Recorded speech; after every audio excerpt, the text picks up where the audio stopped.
All right, welcome to the channel. Today, we're going to be discussing some of the upcoming funding for those that are homeless or potentially going to be homeless, or you may not be able to pay your rent, and there's a possibility that you would be forced out on the street if you couldn't afford the rent. So before we get started, my name is Jay Roulette, and I am an expert consultant in the arena of Section 8 housing and low-income housing. I am also the owner of section8consulting.com. We work with around 1,000 clients or less a year with 15 and 30-minute conversations as well as casework. Though our website does not offer the casework there, you may inquire if you need assistance with navigating the system, receiving a housing voucher, and so on, okay? You can just reach out to our office. So today, I've put together some notes in relation to this, and it was actually a client that actually afforded us this little update. And as many of you know, we haven't made a video in 2 months, which is highly unusual considering the number of years I've been doing this. But one thing I want to check real quick is do a mic check. We just installed a new computer system. And with that, we learned that Windows 11 didn't like our old mic, which was a professional grade mic. And so now we're using a new one. I know there are many that are hard of hearing. Some of you may have really old phones and others that may have damaged phones. So my hope is this is not too loud and you can hear me okay. If you can, let me know in the comments section. Thank you. All right, going on. So we get an allocation of roughly $3 million in relation to those that need emergency housing vouchers, but there are many programs.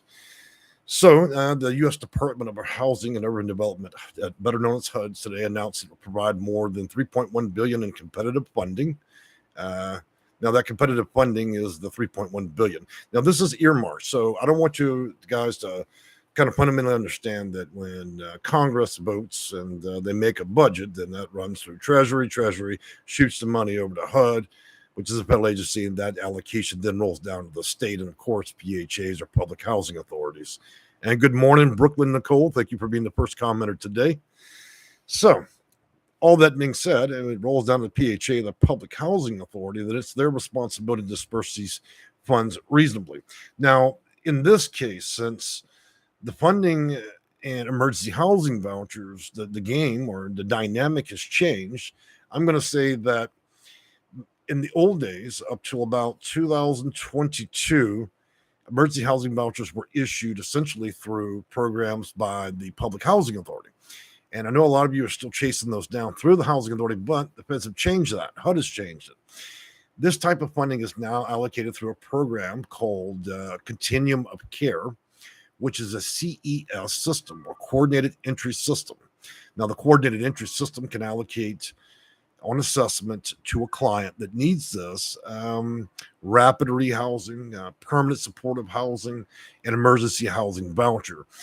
Now, the assessment's different than application because one, you're putting ink to paper, the other where you're being assessed. They're asking you the questions rather than you having them write it.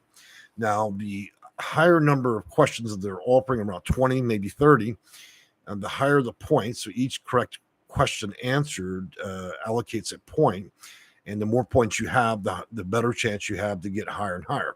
As an example, many CES systems or BOSS, BOSS, these two particular systems, depending on where it's administered throughout the U.S., I would say to you 0 to 17 points would earn you a free roll of socks and a yoga mat at a homeless shelter or Shelter Plus, okay? That's not that good, or even a referral to nowhere. In other words, they give you a bunch of numbers to places that don't answer the phone, and then you know how that goes. In the secondary portion, 17 to 28, it may afford you an attempt at rapid rehousing. Now, rapid rehousing is not for those of you that are seniors, disabled, okay? If you're on a fixed income, you're a senior and disabled, then rapid rehousing and the first two options are not good. Permanent supportive housing for those, and that's a third tier. It's a permanent housing situation or voucher, which could afford you an opportunity to have a place to stay for the rest of your life. That is more project-based and it's parallels. In other words, it's often a building with a fixed number of people there. It reminds you more of project-based housing. The one that you're ultimately aiming for is going to be the emergency housing voucher, which is allocated through, again, CES, Coordinated Entry System, and Continuum of Care. Now, these systems are administered through a secondary system, which is a service prioritization tool called SPDAT. SPDAT. Now, that service prioritization tool asks questions, affords points. The more points you get, the closer you get. I would recommend a 41 or above in order to get an emergency housing voucher. Now, with 41 points, the second thing that's going to happen from there is it's entered into then again a fifth system, which is HMIS, which is a homeless information management system. And that little algorithm, or I call it an algorithm, but it's technically not. It gobbles up points. The more you feed it, the more you get.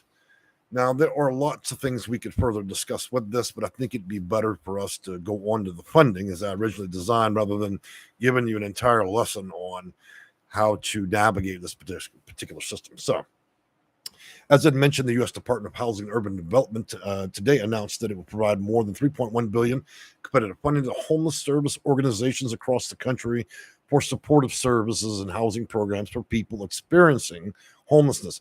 Homelessness could be you've had a 12-month lease, they've been jacked up the rent, now you can't afford it. You're potentially going to have to surf a couch, live in your car. Might even have to check into a homeless shelter. That would be imminent homeless. It means your life's going to fall apart in the next 90 to 30 days, okay?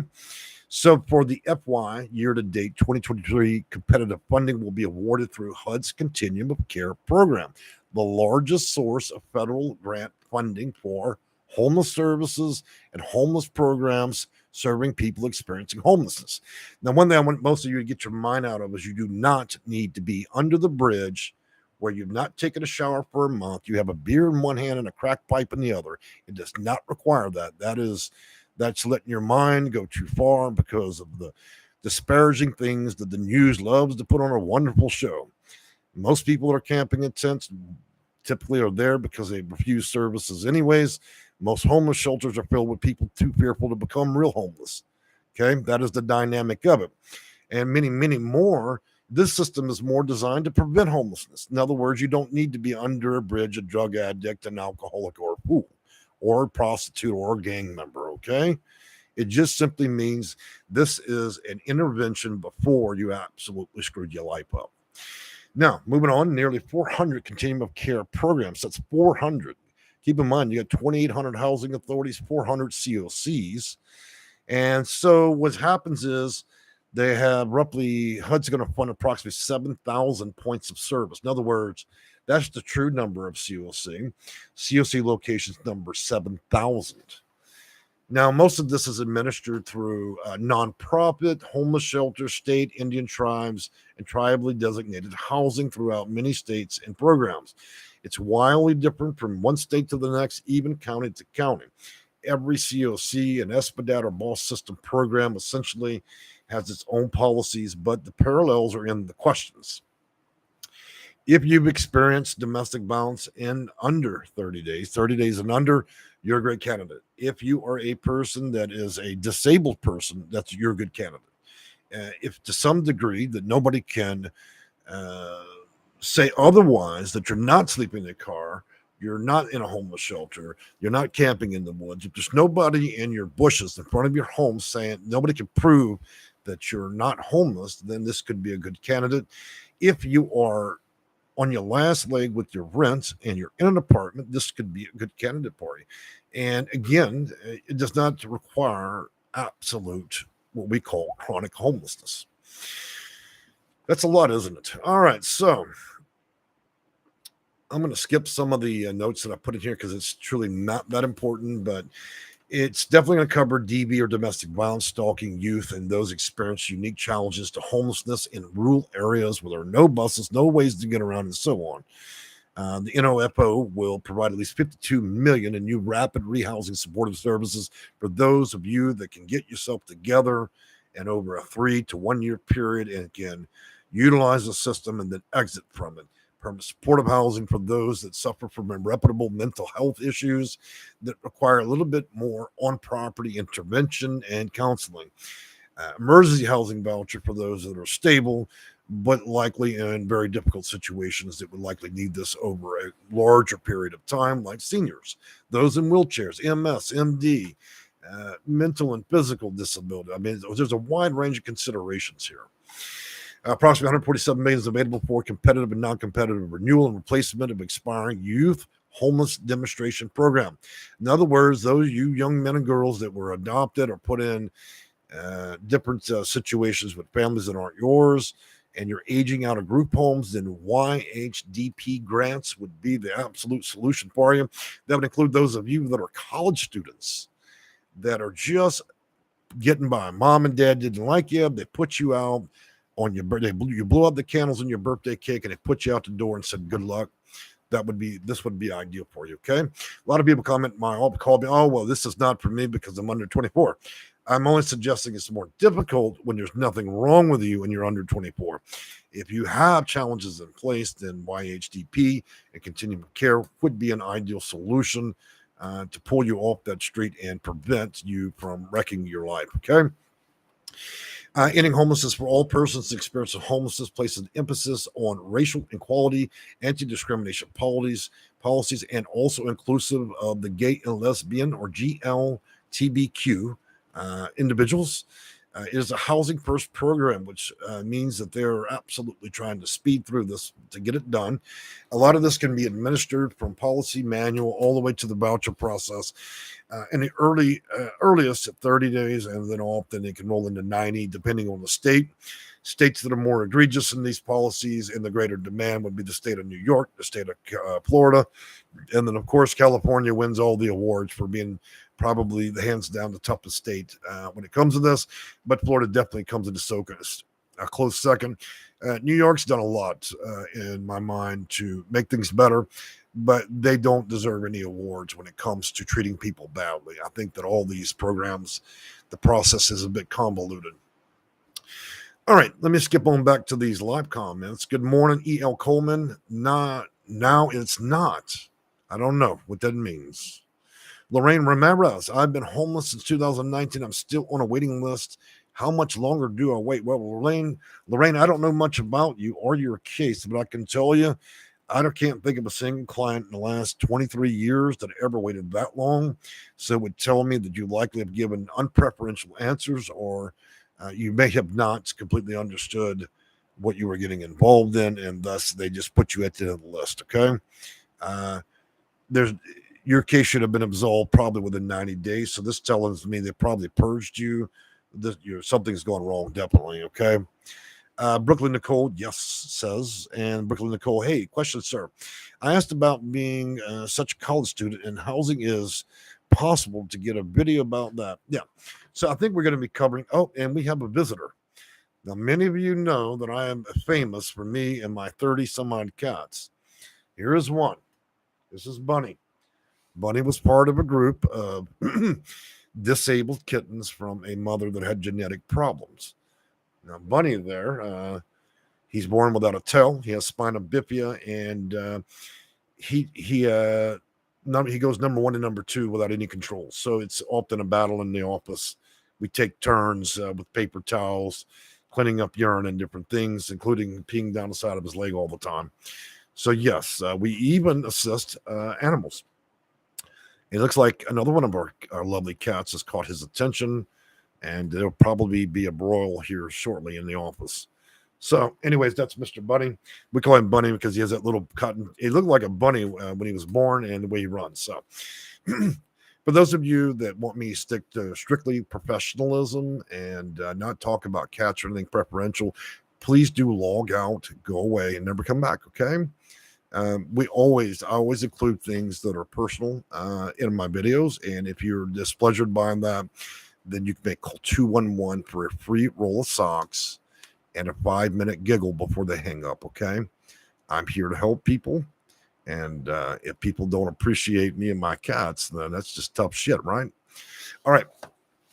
Beyond that, I think the million probably see a rollout date between now and September. It takes a while because the federal wheels have to be oiled, and it's kind of like wetting the whistle of all these COCs. They apply, they get the funding, and of course they're religiously greedy with it. And that means 500 people out there will try to apply for the same services, and around 498 of them are going to fail because if you don't have their manual and you don't know the questions and the answers beforehand, even the most empathetic person that really needed it under the bridge probably wouldn't get it, because if you don't tell them the right answers, you're not going to get it. As simple as that. It's convoluted as everything else. That's why we work with clients and just give them the manual. Now, but then it leaves you with a moral and ethical decision. If we're providing manuals and you essentially know how to beat the hell out of their test, then it's a moral and ethical decision. Do I score enough points to get a free roll of socks and a yoga mat at a homeless shelter? Do I score enough to where I have to ask Jesus for forgiveness? That moral dilemma and that ethical dilemma lies with the client, not my office. I am not reprehensible in this.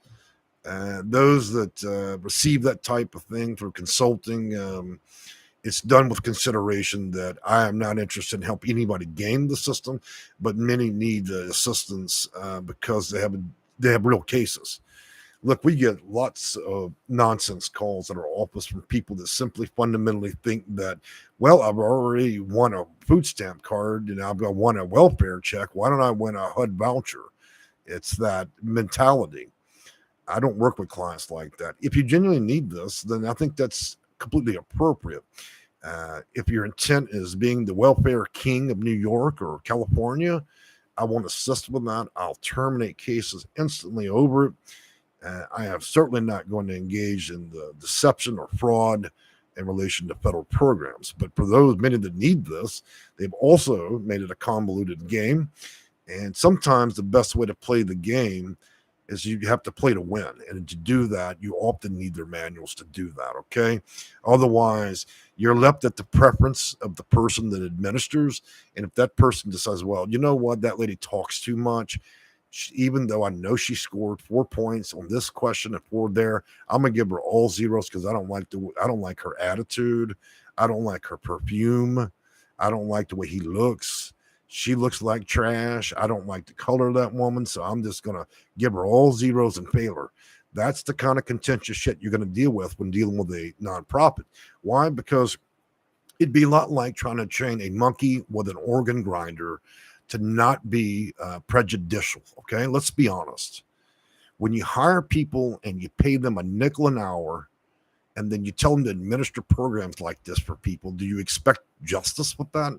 So part of my office job is trying to slide through, trying to keep people from having prejudicial clients, from being involved in prejudice and other things, bigotry. And so there's a lot to consider. Humans are a nasty mix, and the lower you pay them, then ask them to administer programs like this, it's a tough one, because you never know what these people think about you. And so I've seen a lot over the years, and I'm very frank about it, profanities or not.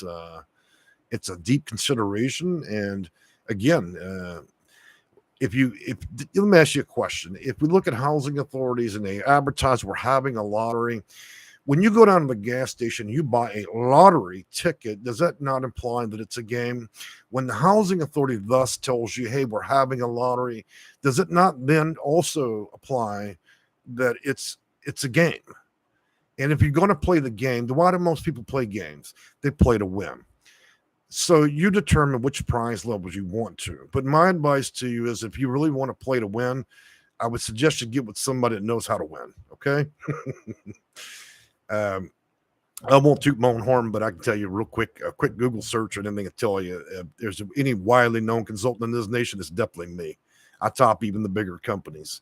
That's because results yield much bigger with me, rather than having some uptight 50-year-old man get on the phone and talk to you in monotone. I would just get somebody that actually understands the system. And for those that don't very well know, I began my teen years as homeless, went through the very system in which that I administer now. So I can walk a mile in my own shoes. I don't need to reinvent myself to understand the system. I quite pleasantly walked it, and I did it for almost a decade. Okay. So I don't just understand it from the perspective of a classroom. I understand it fundamentally as part of life. And what stands true to all this is I wouldn't be near as effective had I not. Okay.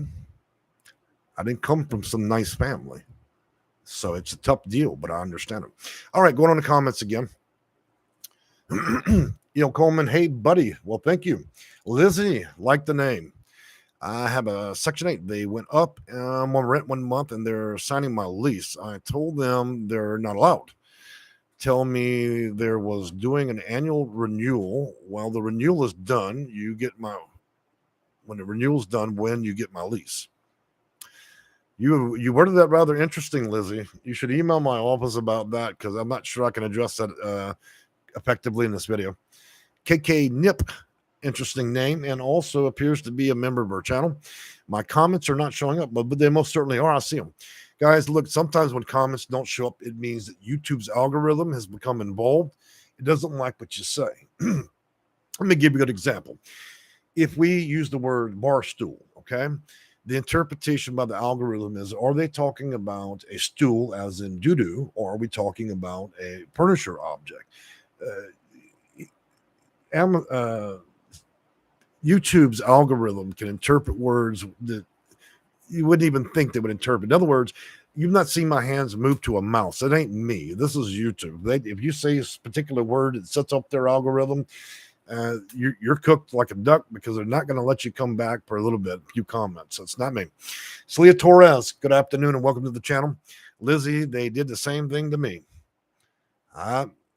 Brooklyn Nicole, yep. Celia Torres says, housing authority humans are dead inside.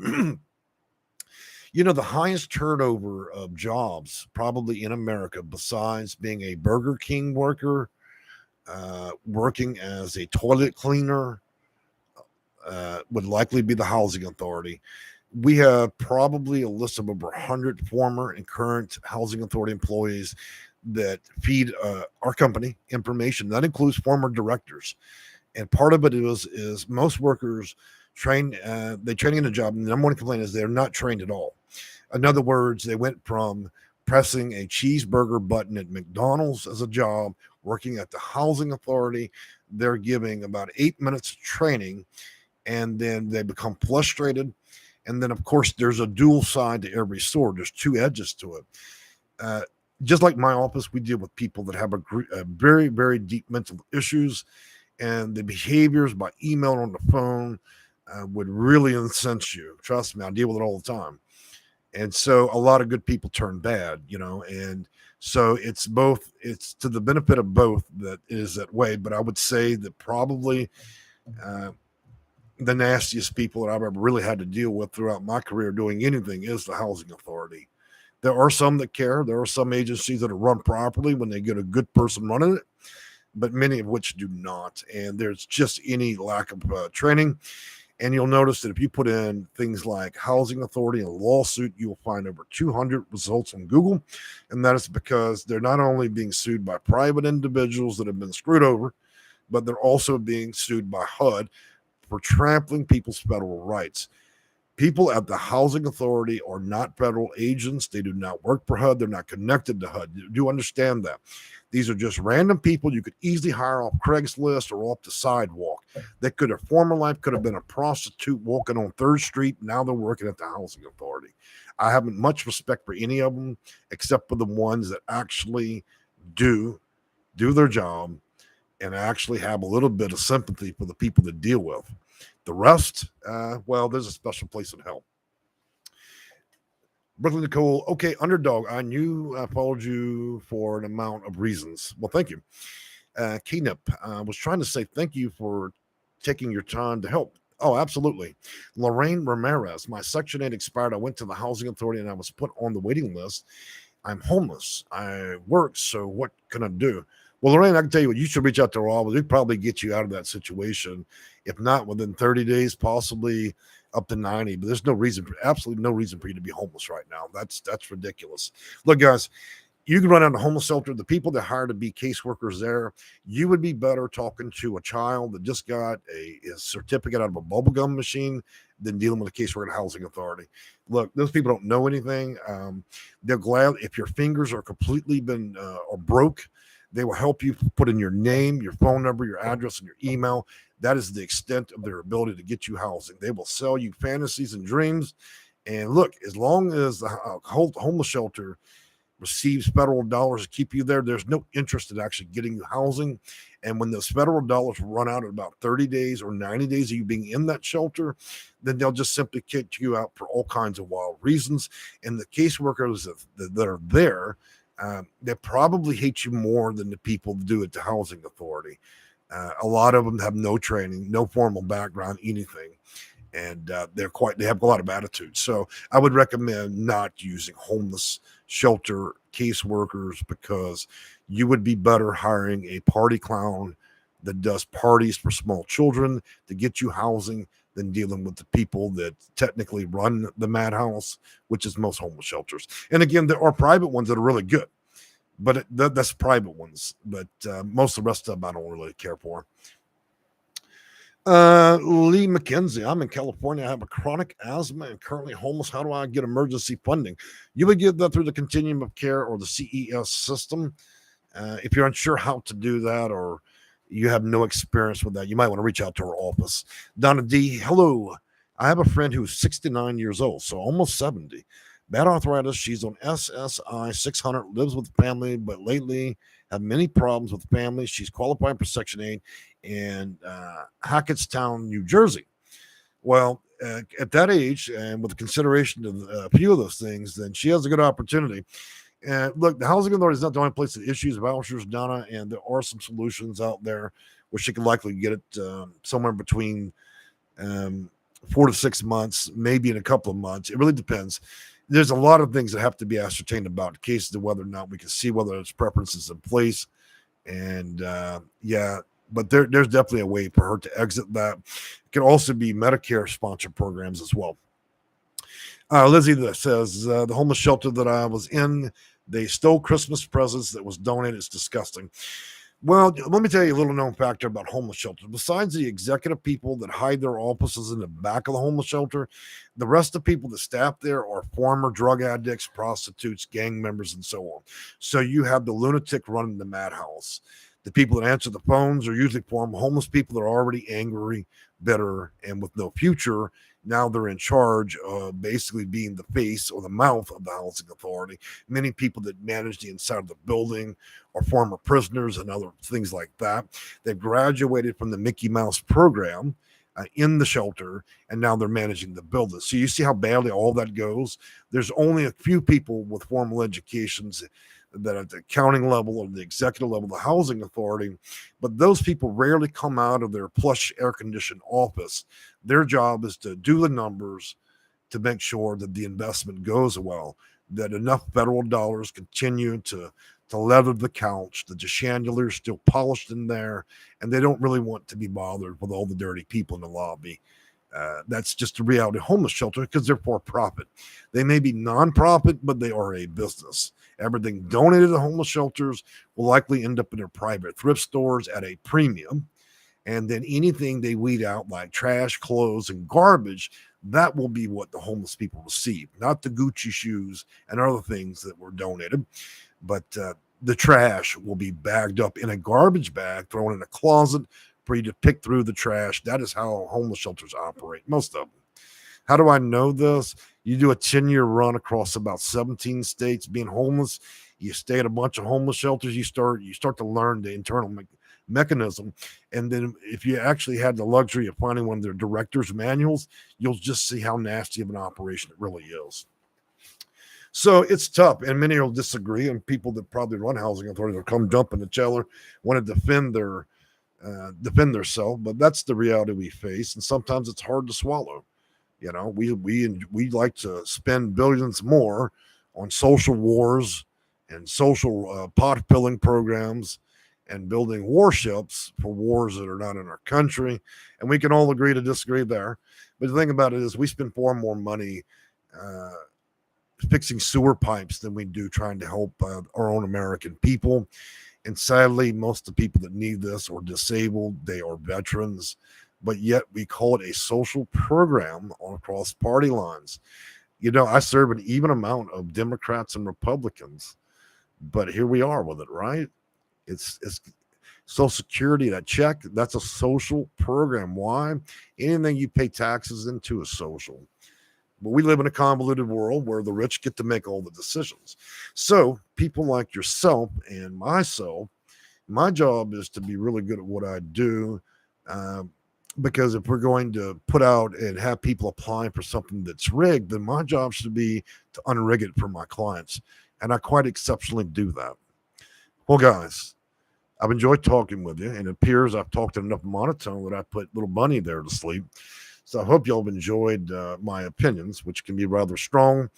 The salad was also sprinkled with a few profanities, so you may not quite enjoy that. But nobody's forcing you here. You can always go over to Sally's channel. She's a fidget spinner expert. Tomorrow, she's going to be a Section 8 consultant, and the day after that, she'll have advice on panties and bras. Or you can go over to Bob's channel. Bob is a real estate investor, but now he's turned to Section 8 consultant. He just got his certificate out the bubblegum machine, and he's going to tell you how to 3 easy tips and tricks to get you a voucher. Just drive by the housing authority like McDonald's and get you one.